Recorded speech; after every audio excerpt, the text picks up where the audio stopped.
I covered the cost of my stepdaughter's wedding because she once told me I felt like a real father to her. Then she removed me from the guest list. So I removed my credit card too. Hi everyone, welcome to Reddit Visuals. Here's the part that still burns. I used to think gratitude was a promise of loyalty. Turns out some people treat gratitude like a coupon, good for one use, non-returnable, and only valid until someone more exciting shows up. I'm Mark, 48, married to my wife Claire. I'm not a fan of drama. I build kitchens, pay bills on time, label the breaker box, and keep extra batteries in a drawer. Everyone mocks until the remote dies. I married Claire 16 years ago when her daughter Danielle was 8. Her biological dad, Tom, existed the way a comet does, rarely visible, loudly announced, mostly a burst of light that disappears when you need warmth. I wasn't trying to replace anyone. I did school pickups. I learned how to braid hair terrible at first, then decent. I sat on bleachers at 6 a.m. tournaments that smelled like rubber floors and stale coffee. Every milestone, I was there, not because I was trying out for a role, but because we were a family. When Danielle got engaged at 24, she cried into my shoulder first. "You feel like a real dad," she said, a sentence that settles gently in your chest and makes room for everything else. I agreed to what followed, because that sentence opened a door in me I didn't know was still locked. This is how you end up paying for a wedding without noticing the slope. It begins with a venue hold fee that later gets applied. Then the tasting that confirms you're on track. Then the florist whose email subject is a tiny update. And the photographer with a waitlist that sounds like a medical test. I paid deposits because I could. I also paid because Danielle asked in that same honest voice she used as a kid when she wanted extra ketchup packets. And because each time she thanked me, it hit the same place in me that lit up when she called from her freshman dorm to say she aced her first midterm. I didn't track points, but receipts create their own scorecard. The folder in my desk thickened. Venue deposit, second payment, final amount, cake tasting, band, officiant, dress with a laced back that needed a mini committee to figure out and somehow cost more than my first car. When the total crossed a number, I swore I'd never say out loud again. I told myself it was okay. This is what dads do. If things ended there, we wouldn't be talking. 2 months before the wedding, I asked for the final guest list, partly because I wanted to make place cards for my invited friends, partly because I enjoy catching typos before they're printed on 250 pieces of pearl cardstock. Danielle smiled and said they were still adjusting the numbers. I made a joke about shoulder massages. She didn't laugh. The next day, my friend Paul texted a screenshot of an Instagram story from Danielle's fiancé, AJ. It showed place settings with the caption, "Team Bride plus Team Blood."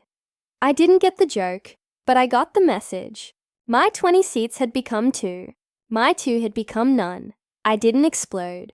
I asked Claire gently, then directly, then gently again, just to be polite. She said the venue had limits. AJ's family was big, and we'll squeeze people where we can. Squeeze who? I asked. "You know," she said, looking at her hands. That's when I realized Claire was torn between protecting me and protecting Danielle. And she had chosen wrong. A week later, I walked into the kitchen and saw a trifold brochure titled "Tasks for the Father of the Bride." The phrase, "Walk her down the aisle," had been covered with whiteout. The scratchy stain left on the paper felt like they weren't just removing text, but scraping away the past. The conversation happened in my living room. Danielle radiant even in sweatpants. AJ with his hands steepled like a self-help podcaster.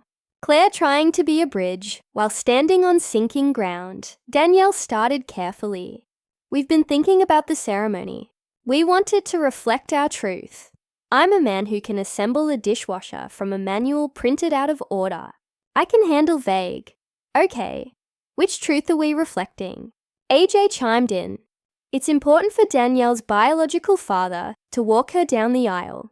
It's about honoring origins. Origins, I repeated, feeling something cold slip between my ribs. Tom. Danielle nodded. He's really trying. He's been very present lately. Present like a pop-up ad. Tom reappeared 3 months earlier with a new girlfriend, a sudden interest in showing up, and a rush of texts to Danielle about making up for lost time. Apparently 16 years of absence can be erased by a couple of coffees and late-night inspirational quotes. So, am I still invited? I asked carefully.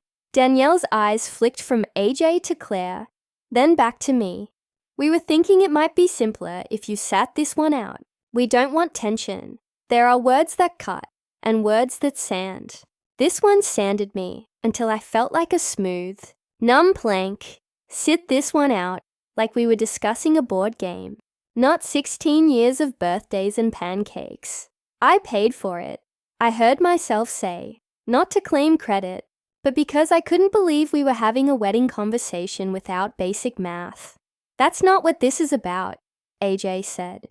We'll sort out the costs. I said. We, he repeated. And something like triumph flickered across his face. A kid who just found a spare life in a video game. I didn't shout. I didn't throw anything. I just went quiet. I said, okay.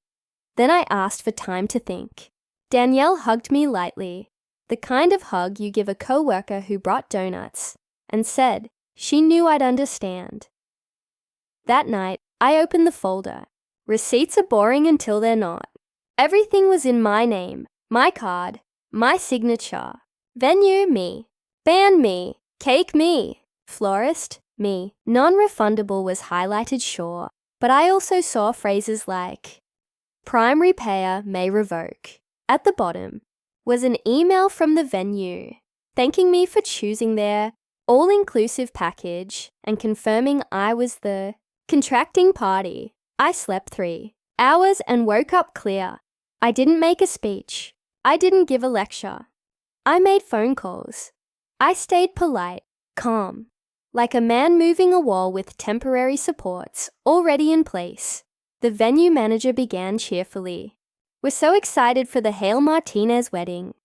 I told him there had been a material change. The contracting party, was withdrawing. He brought up non-refundable.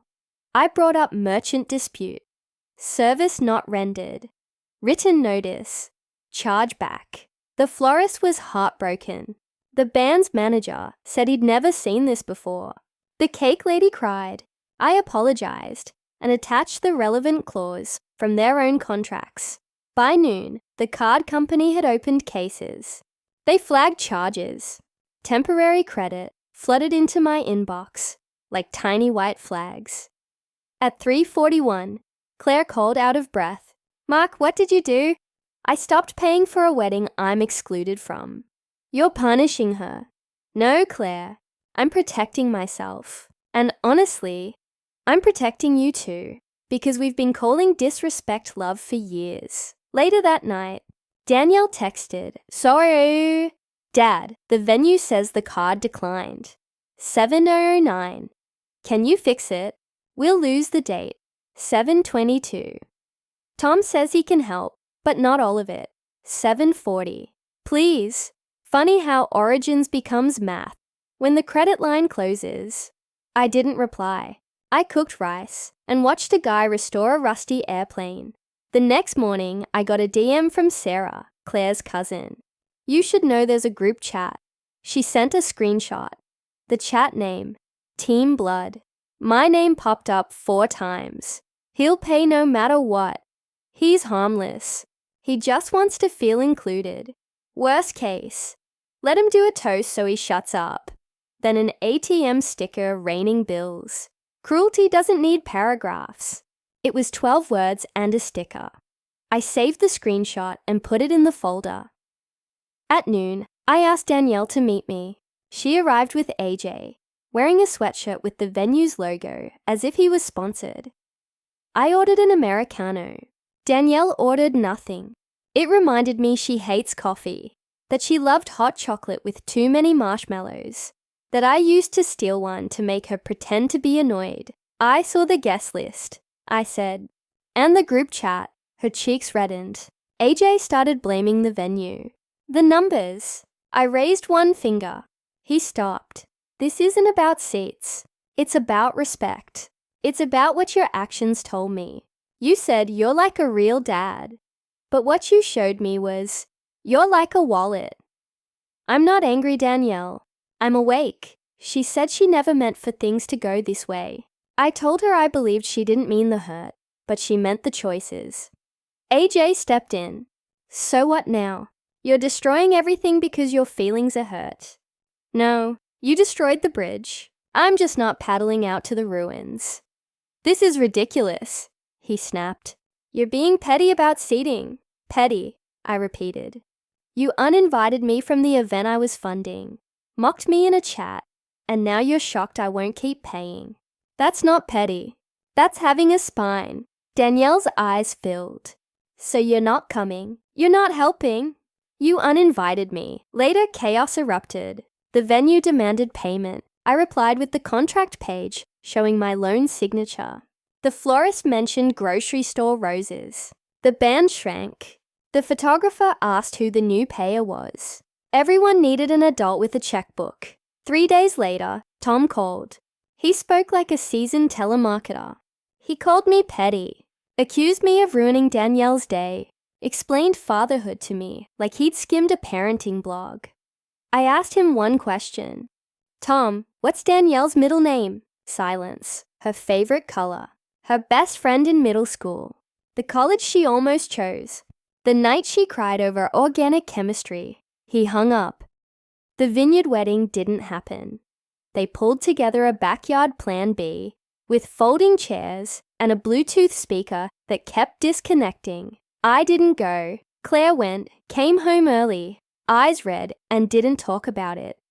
I heard details from others. The dress lacing crooked. The officiant mispronounced AJ's name. Sliders bleeding pink onto napkins. Danielle smiling the exhausted smile you give when someone says, one more. What followed wasn't an explosion. It was quiet. Claire didn't speak to me for 4 days. Then she sent me a grocery list, like nothing happened. 3 days later, she sat at the table and cried before sitting fully. I messed this up. I thought keeping peace would keep her. I taught her you didn't matter. I chose wrong, Mark. I'm sorry. I don't want to be right, Claire, I said. I want respect. We talked for an hour, eventually hugged. It felt like a beginning. 5 weeks later, Danielle showed up with a shoebox. Inside were things I'd forgotten. A crayon Father's Day card. A Polaroid from the roller rink. A little clay turtle we made when the power went out. I should have given these earlier, she said, or given you 1,000 better things first. Like respect, like honesty. I got so obsessed with what a wedding should look like that I forgot what a father should feel like. That's heavy, I said. I know. I'm here to carry some of it. We didn't hug yet, but she stepped inside. We talked. She admitted Tom left right after the backyard ceremony, that the speaker died during the first dance, that the flowers looked thrown together. She laughed for the first time. She asked if I could forgive her. Forgiveness isn't a door, I said. It's scaffolding, built piece by piece. We made rules. No asking for money for 6 months. No demanding access for 3. We talked weekly, slowly rebuilt. Months passed. AJ worked late. Danielle stopped mentioning him. Then they separated. When she told me he'd been cheating for months, I didn't say I knew it. I said, I'm sorry, and meant it. Here's the part people expect. The dramatic revenge. But the real revenge was quiet. It was choosing not to spend love where it's not valued. Setting boundaries that stay locked. Looking in the mirror and seeing someone you didn't sacrifice to keep peace. Yesterday, a heavy envelope arrived. Thank you for stopping the bleeding. Thank you for making me feel it. Thank you for staying Signed in Danielle's handwriting. Love your daughter, not stepdaughter. Daughter, so that's what happened. I paid for my stepdaughter's wedding because she said I felt like a real dad. Then she uninvited me, so I uninvited my credit card. Was I wrong for pulling the plug after they pulled my chair? Would you have paid anyway? Or done exactly what I did? Tell me in the comments. And if this story connected with you, like and subscribe. It helps the channel grow and keeps stories coming.